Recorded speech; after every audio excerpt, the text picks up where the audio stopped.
Greetings. Greetings.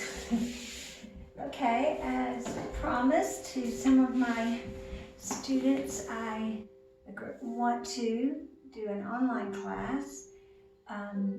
So if you have props available, such as a mat, which I would ask you to fold in half, if you have a yoga ball of any kind, a Pilates ring, TheraBand. These we may or may not use, but I like to keep them at the ready just in case the spirit hits us to use them. So these are just light weights, only 3 pounds. They're not for muscle building. They're just for just gentle toning, and maybe get a little more cardio going. Okay, so this is a healing in motion class. I do not ever plan these classes. I never know what's coming. They are sort of, I would say, channeled through the spirit into me. They generally pick up the energy of the students in the class. Since I don't have any students in the class today, I'm just going to ask of the dancing yogi spirit to work on anything it picks up in my body energetically that needs to be maybe released. A lot of triggers going on. These are interesting times for all of us. So a couple of reminders. I'm just making suggestions. You must listen to your body. That's the whole point of this class. So adapt and adjust to find some contentment in anything we do. Also, stability is important. You must always feel stable. And so you adapt and adjust to find that stability and then work from there. Is there anything else? Let's just see what happens. Okay, so I moved to have the ball at the ready. So go ahead and close your eyes, have a soft gaze, or close them all the way if you feel moved to do so, and take a deep breath. Long exhale.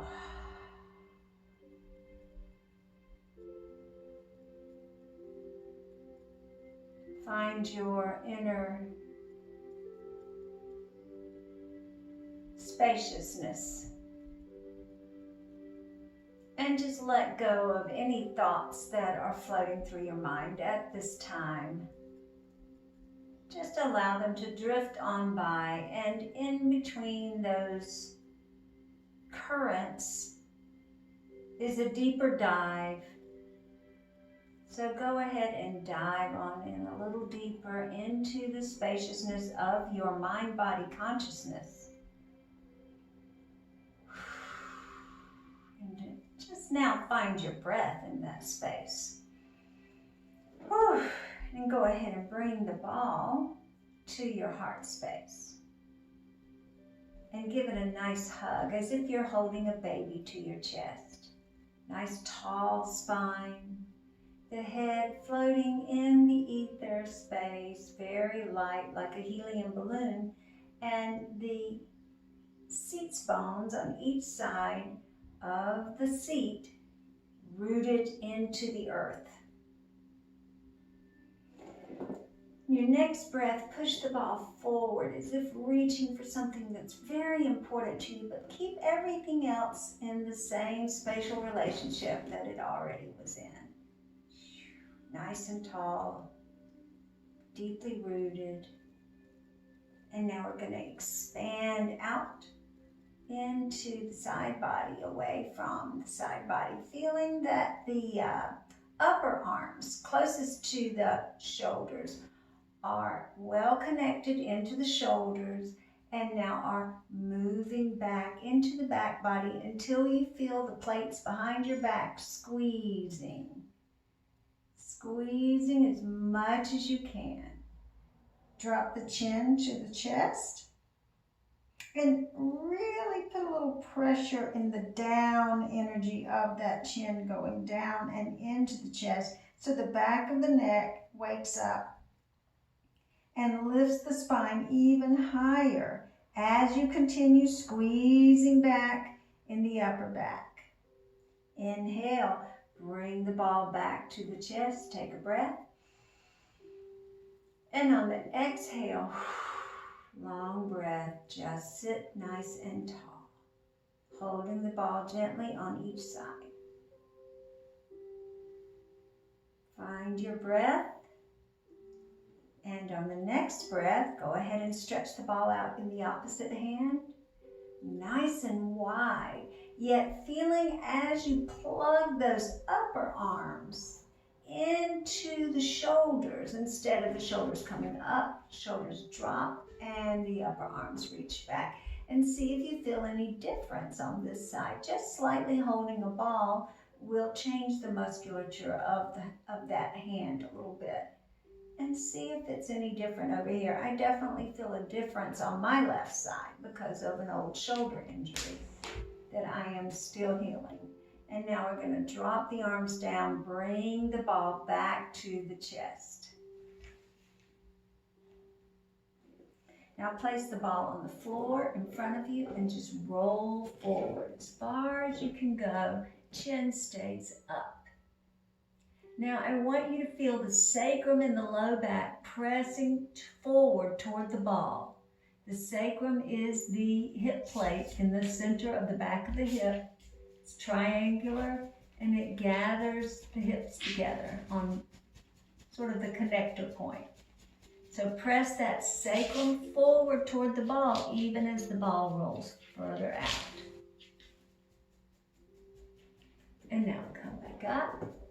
Sit nice and tall, roll the ball back up to the chest and take a breath. Inhale. Now on the exhale, I want you to nestle the ball into the throat and lower the chin. Try not to clench your teeth here. Keep your lips and keep your teeth separated.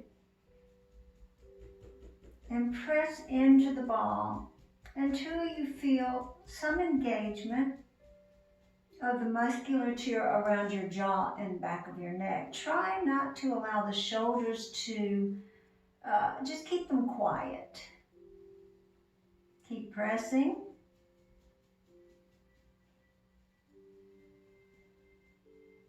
Find some contentment here.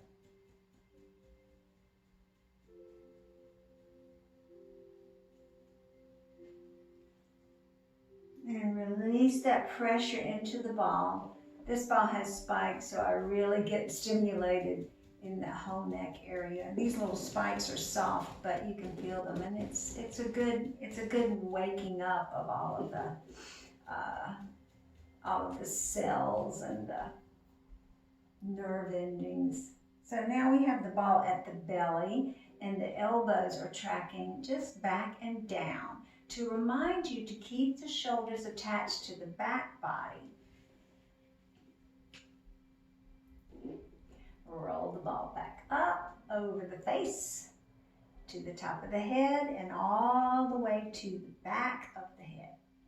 So now you're holding the ball in two hands right into the back of the neck so that the base of the skull rests on part of the ball. Now see if you can get those armpits open wide as you track, again, the upper arms back and lay back on the ball, opening the chest with a nice deep breath. Inhale. And on the exhale, release and stretch the ball up to the sky and forward. Pressure into the ball. Now your elbows are tracking, the creases of the elbows are tracking in and up. So we don't want to have the elbows poking out. Notice what happens to your shoulders. So in and up, keeping the broad shoulders, and then pressure into the ball. Really squeeze. Good. Trying to keep this nice broadness here. And it's okay if your elbows bend a little bit. Now, as you continue squeezing the ball, just draw it back to the chest, place it on the heart, and squeeze these arms together. So arms go into the body. Good. Now take the ball in the, it's my right hand, but if you want to mirror it, it will be your left hand. I'm thinking how this works. And stretch it up high, as high as you can. Now, without diminishing that length from the shoulder to the ball, tilt toward the ball and place it on the floor in that same distance. So we're not shortening it, keeping that same distance. And then put the hand on top of the ball and press down. Now you're going to take this opposite arm, and for me it's my, I have my right hand on the ball and my left hand on my shoulder. For you it's probably the opposite.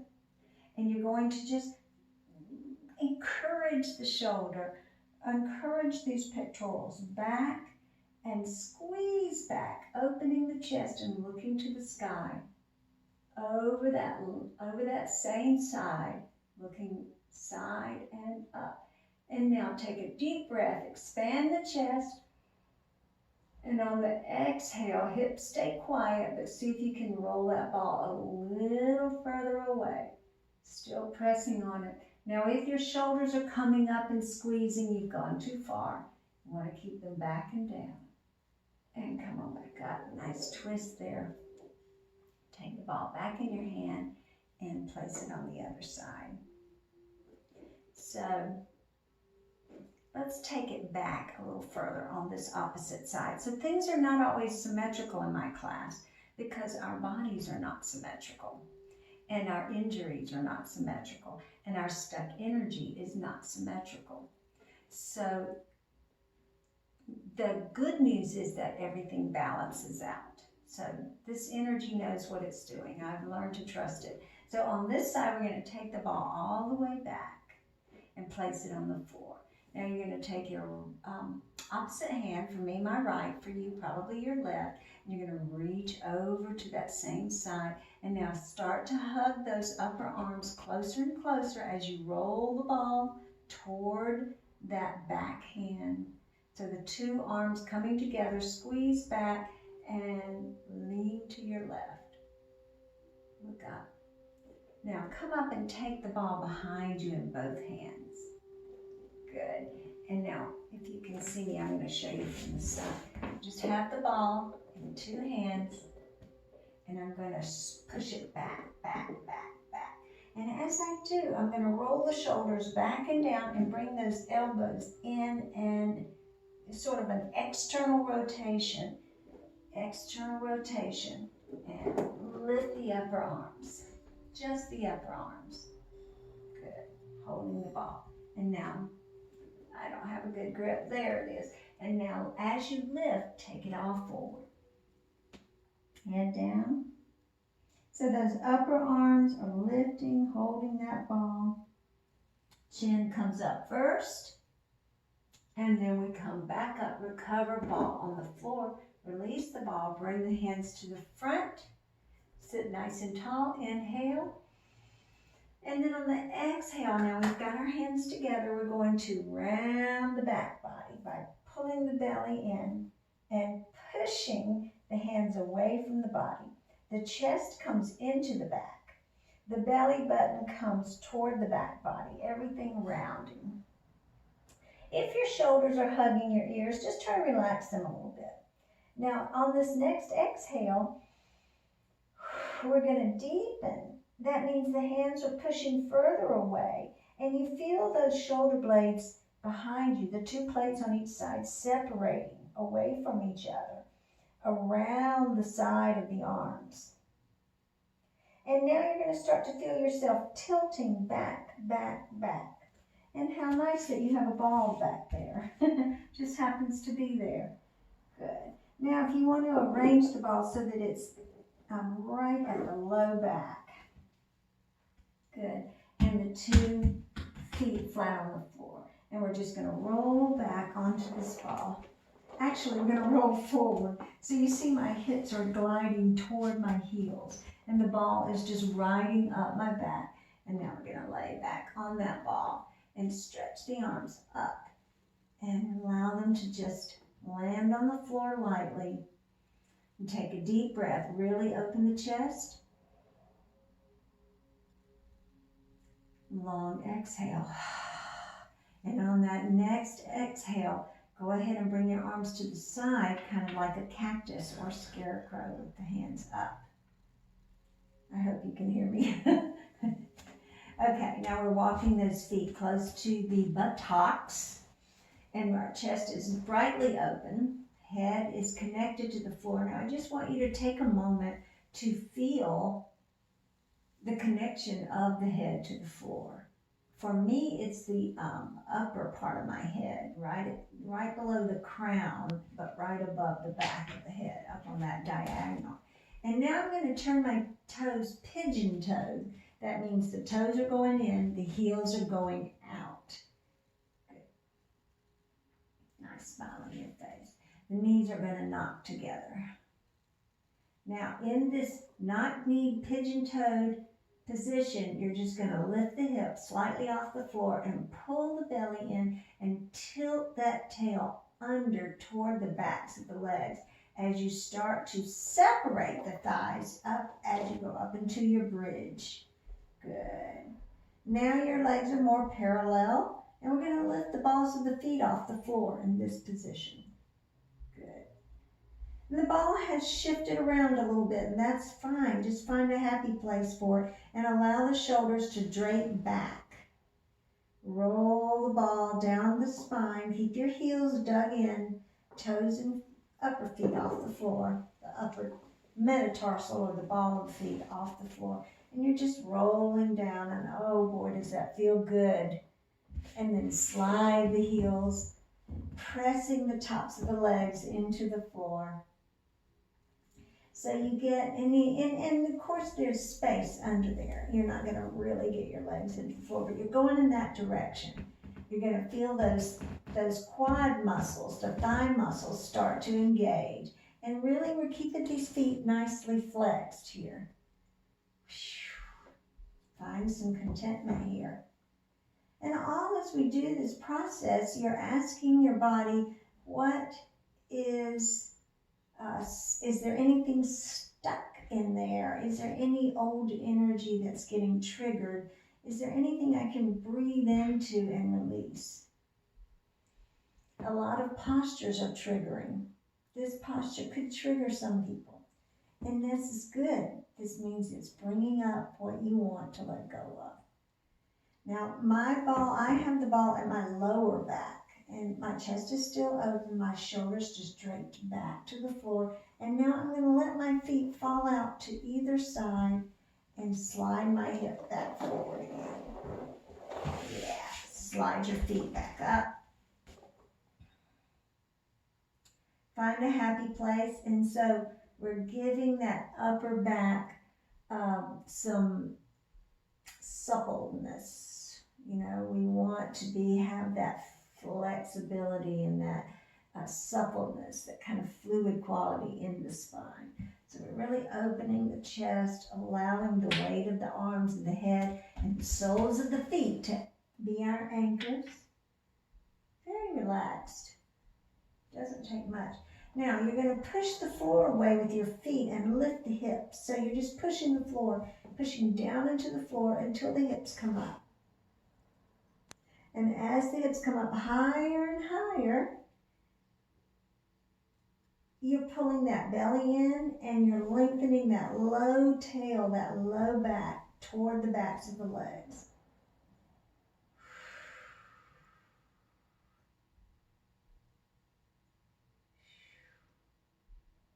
Keep pushing into the floor. Take a breath. On your next exhale, bring your heels together. So by that, I mean together in this shape, okay?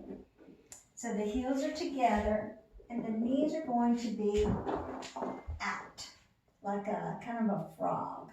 So just another triggering posture for many people. Get this ball back where it needs to be. Yeah, and take a minute to put the ball where it's most comfortable, under your back. Good. So in this triggering posture where we are just very vulnerable here, very open, our hips are lifted, the legs have fallen out to the side, and I want you to make peace with this openness, this posture of release. So the hips lifting up. You've got an anchor of the upper foot with the little toes and the sides of the upper foot anchoring.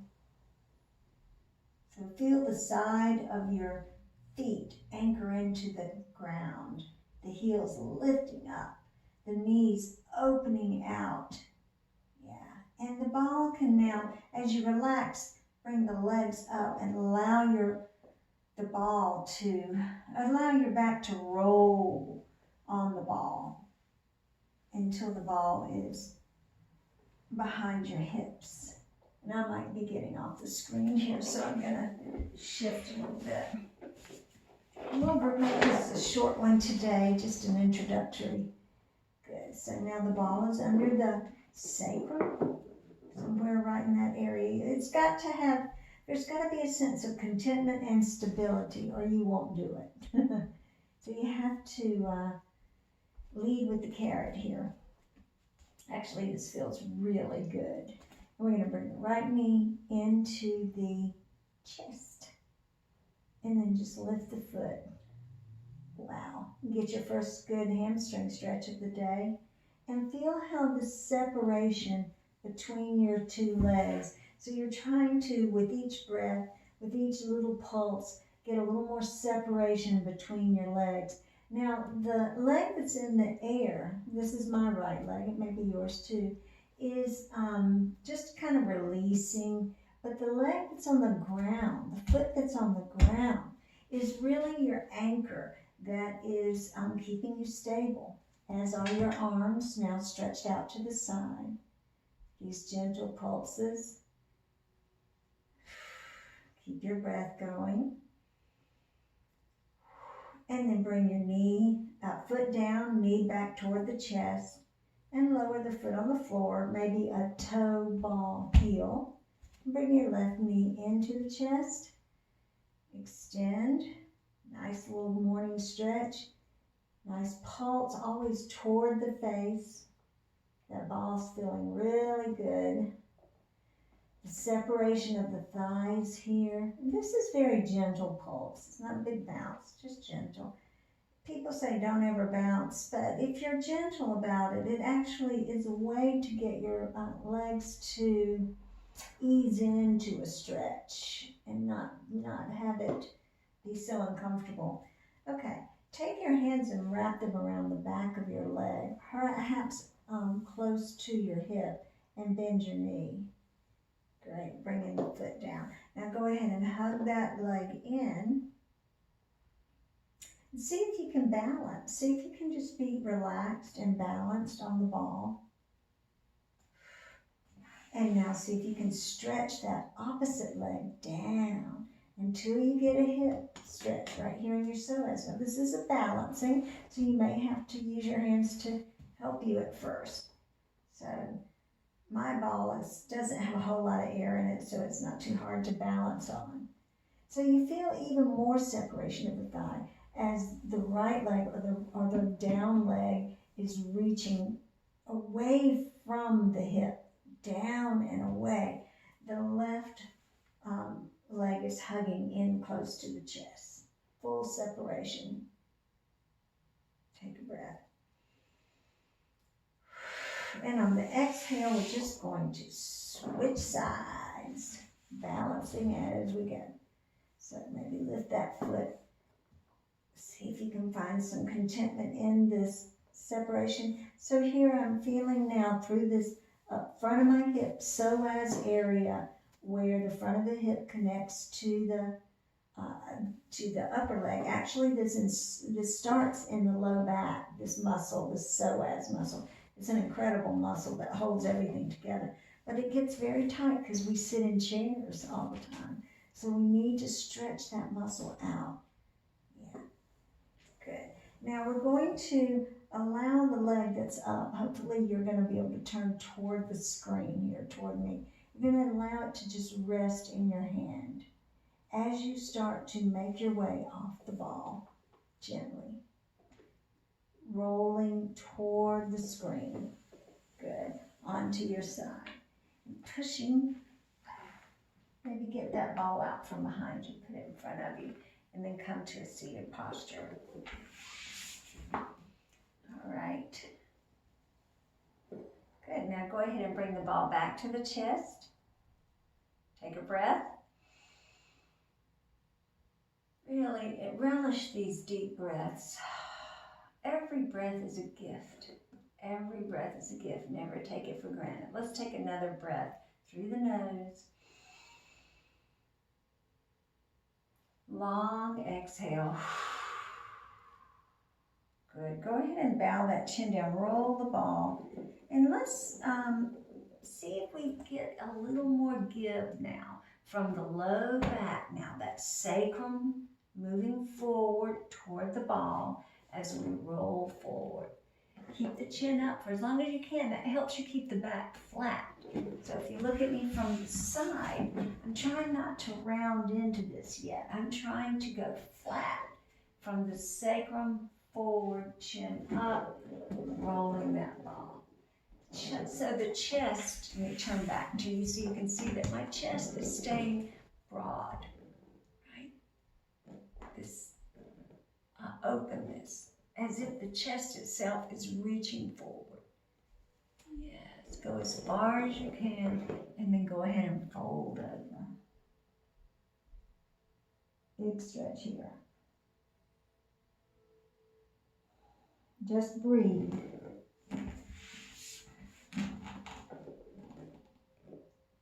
Relax into it.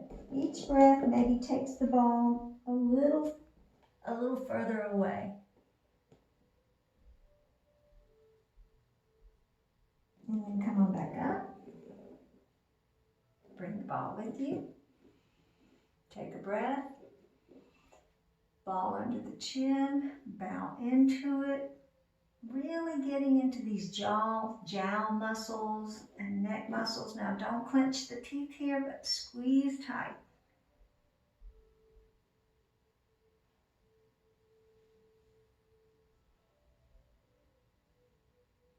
Release. Roll it back down to the lap. And this is the first attempt to film a class, so we'll see how it went today. I'm sure I have a lot to learn about the filming process, but hopefully you were able to follow just this nice little warm-up. And as I learn more about the technology of filming, I'll add more and more classes. So thank you for joining me. Again, I'm the Dancing Yogi. You can find me on dancingyogi17.net. I'm going to post videos there as well, if you want to learn more about me and my work. Thank you so much. Namaste.